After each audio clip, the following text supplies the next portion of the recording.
human in history has ever held the power for which you now ask. Not Caesar, not Alexander, no man. Ever. The idea for this came out of discussions with Stephen Ambrose. There had been a suggestion, let's do an Eisenhower.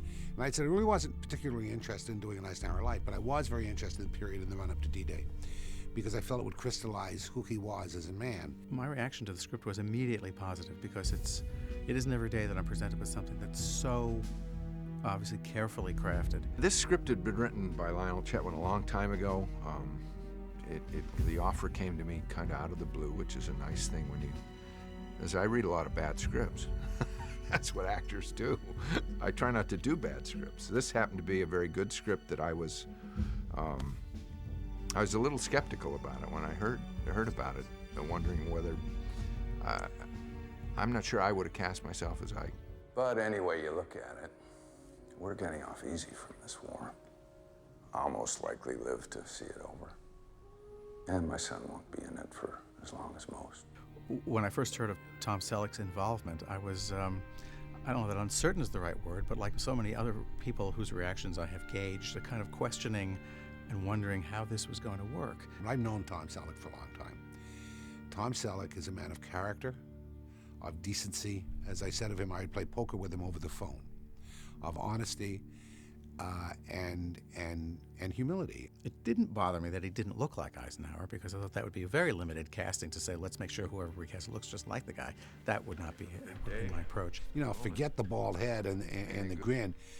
Let's find that confidence, that inner decency, that self-respect and respect for others. That only comes with self-respect, that ability to lead without dominating. And Tom would give you that, and I knew that. Either way, some units will sustain devastating losses. But this invasion is largely dependent on sea and air power. Our land troops are inferior, if for no other reason than they're not on land. So our most important job is securing beachheads. Deference must be given to protecting the troops trying to come ashore to clear the way for the armor and artillery that will push Rommel back. Through a series of phone calls, I actually hadn't met him because I had to go to New Zealand very quickly, so through a series of phone calls with Tom, my comfort level increased tremendously. But not nearly as much as it increased when I realized how, hard-working he was about this.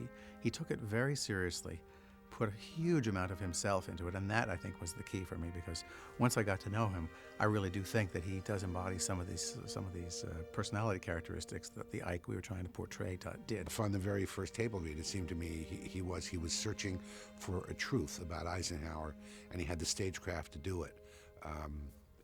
You know, I mean, there are plenty of actors of great character.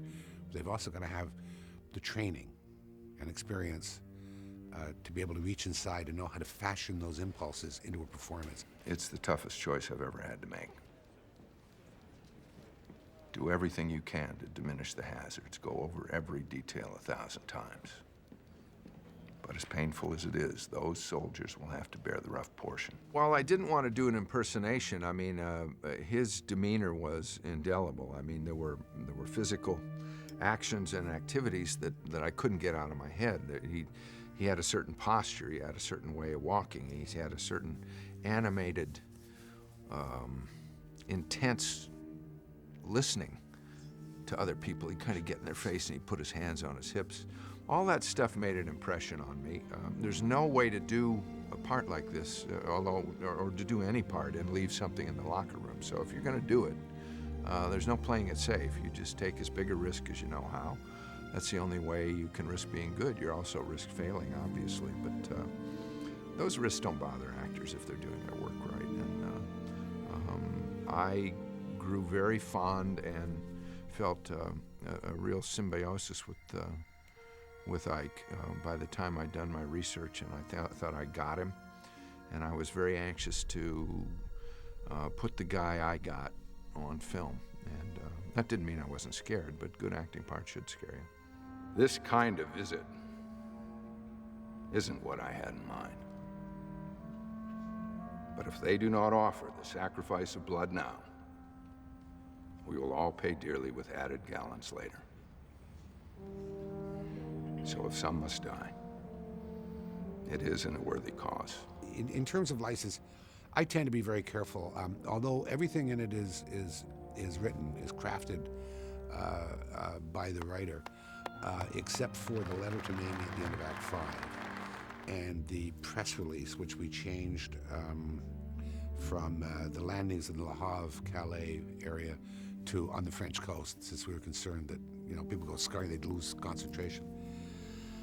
I think pretty much everything else was written. The editorials, the newspaper articles, all were crafted at the keyboard. But everything in it had to be absolutely luxurious, had to be above reproach. Because if it wasn't, someone's going to catch me on it. If it all goes wrong, if Overlord fails, give that to the press. I read Stephen Ambrose's book, Supreme Commander. I read Eisenhower's book that he wrote himself, some memoirs called At Ease, Stories I Tell My Friends. And I read John Eisenhower's book, General Ike. And I hadn't read it yet when I talked to John. Johnny's graduating from the academy this session, June 6th. Proud moment. Have your son succeed you at West Point. Yeah, I can't believe I won't be there. Cheer him, shake his hand. John said some things that I found inescapable in approaching Ike. He said there's really two Eisenhowers. There's the commander-in-chief, but then there was the supreme commander, and that's my dad. That's the guy I knew. And yes, he was charming. Yes, he had that grin. But that guy, the supreme commander, was tenacious. He was stubborn. He was a bulldog. He knew what he wanted. Let me put this another way. If I am not given complete and unfettered command of this situation, you can, if I may put it politely, sir, take this job and put it where you choose, because I'll have damn well quit. And then he said the most telling thing to me that I never forgot, and he meant this with high praise for his dad, because he truly loved and respected his dad. You could see that in his writing and his conversation. He said, boy, it must be hard for an actor to play someone who's so ordinary. And that's Ike, this Kansas farm boy, the son of pacifists, who went from lieutenant colonel to 4-star general in 2 years, became the most powerful man in history at the time of our movie. And yet he was every man. And he was truly an ordinary man thrust into extraordinary circumstances. That's what I felt I had to communicate.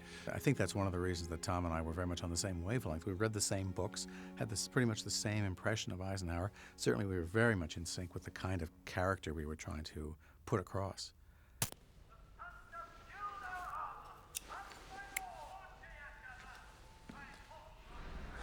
Spooky.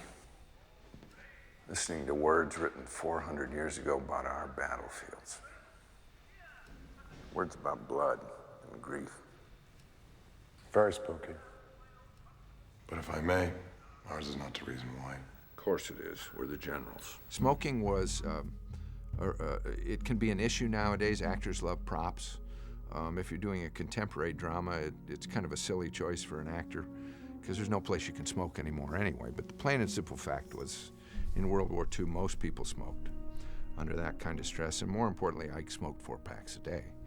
I'm not a smoker. I had to get comfortable with that. I didn't want to get dizzy with all the dialogue I had. It still didn't work. I still got dizzy sometimes. But Ike smoked Camels. I couldn't quite handle Camels. I smoked Luckies, and we'd stuff them in a Camel pack. We tried to handle it responsibly. I didn't smoke all the time, even though to a modern audience it appears I am.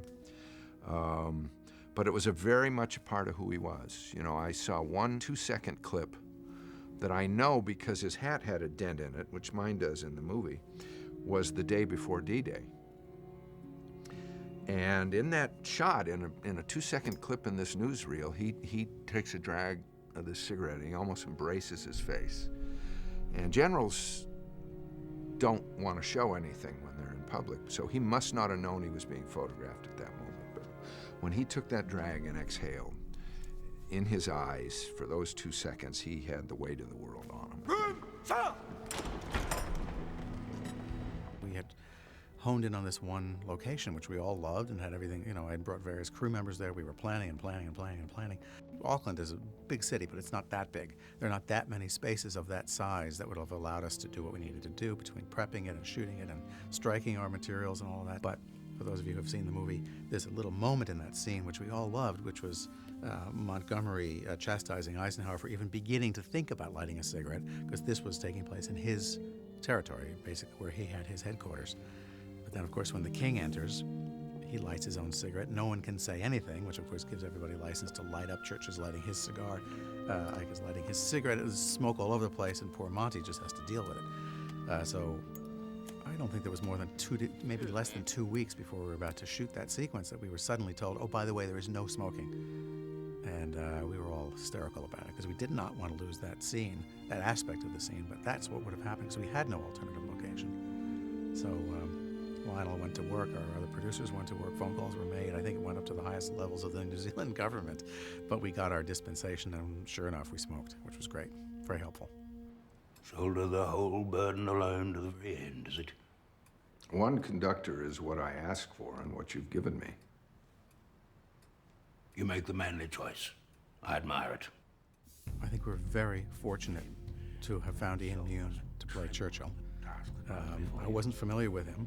I don't think most Americans are, but he's a very well-known figure in the New Zealand theatrical and film scene. Everybody in this cast delivered, and when you see an ensemble where there is no weakness, where everybody rises to the occasion, my job as a lead in it gets quite easy.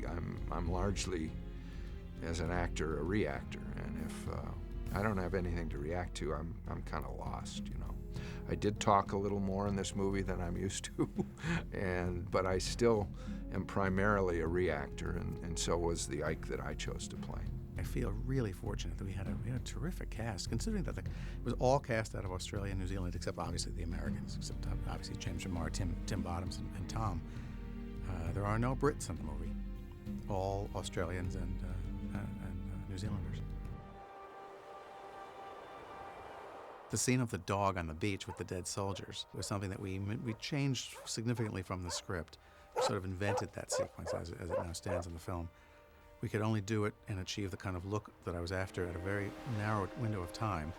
Much like the D-Day invasion, that had to coincide with the tides. So we were consulting tide charts and light levels, and we were out to that location so many times. The other worry, of course, was that to set that many bodies down, get the camera set, get the dog to do what he did, with the tide in motion, it was very clear to all of us that by the time we set the shot, we'd be in the wrong place. The tide would either be covering them, or there wouldn't be enough water to come in and wash over them. So we worked out this very relatively complicated system of a camera, a remote camera on a long crane arm on a four-wheel drive truck that was on the beach, so that we could slide very quickly and restage this thing very, very quickly. So all those variables, not to mention the dog, and these dead bodies that weren't dead bodies, they were freezing people who were actually shaking and had to hold very still. So, in fact, I spent the first hour and a half of setting that up thinking, we're going to get nothing. This is not going to work. And then it worked, as far as I'm concerned, really well. I'm very happy with it.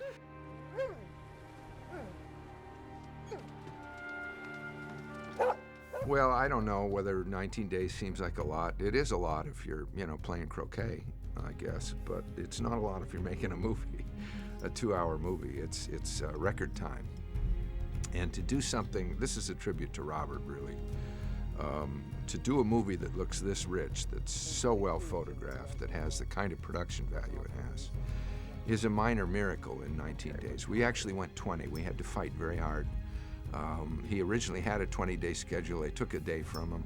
He was a man about it and accepted the challenge, and I helped a little bit in the fighting too. And God bless Sony, because they understood right away that we didn't have the film we needed to evoke the emotion we needed. I didn't make my schedule on one of our days, and one of the things that I missed was an establishing moment of one of the exterior buildings. And as is obvious from the film, it's already by design somewhat claustrophobic, but I didn't want it to be that claustrophobic. And I was very troubled by not having this little sequence establishing this building. And there was simply no way production could accommodate moving it or changing it, and I suddenly thought, oh, wait a second. we're trying to recreate a sense of period. Why not shoot black and white stills and make a kind of motif out of it? And not only did it save that day, because I got that location established through stills, but it took the pressure off a day, 10 days in the future, when we were going to do another establishing sequence of another building. So right away I thought, oh, this is great. Not only will I get what I didn't get, but I'll also ease the pressure on that day, because I'll say we'll do that in stills. And then I started shooting picture. I didn't want to just have a single shot of a building. Then I started thinking, all right, we'll get some extras, and I'll just take a few snaps of interesting things, and we made little montages out of it, which then proceeded to be even more of a motif near the end, when we then cut to some soldiers, all of whom were part of our New Zealand extra contingent. So it all worked out nicely. Of course, Overlord did not fail. How could it? With so many fine young men and women from all corners of the earth, all determined to do their best to free a world gone half mad. There would be setbacks. There would be small triumphs, even in the first few hours. What I'm most proud of is that we made a good film, and you don't do that alone. If we did this film right, and I think we did, and it pays homage to what Tom Brokaw appropriately called our greatest generation, I'm most proud of that. And if I didn't get in the way of the scenery or the furniture, and we accomplished it, that means a lot. The thing that separates it in my mind, other than its own subject, which I think is an important one, and a worthwhile one to tell, is it really an unusual degree of on the same page-edness. And that was almost unique in my experience, and one that I'm now thoroughly spoiled by and I'm anxious to repeat. And Eisenhower, who was being forgotten, bit by bit, disappearing under the archaeological layers of dust that cover things up. At the last moment, we were able to kind of pull that statue out and bring it up and breathe life into it. And thanks to the DVD and the digital spectrum, it's going to be there forever. I think the story needs to be told over and over again. I think when you make a period piece like this, it will survive the test of time if it's good, and I think this movie's good. It doesn't get dated, so it'll be around for hopefully young people to see what went on in those days and how important it was. And that's who I hope really sees this movie. Too many of them are now with God. We may never see their like again. We may never see their like again.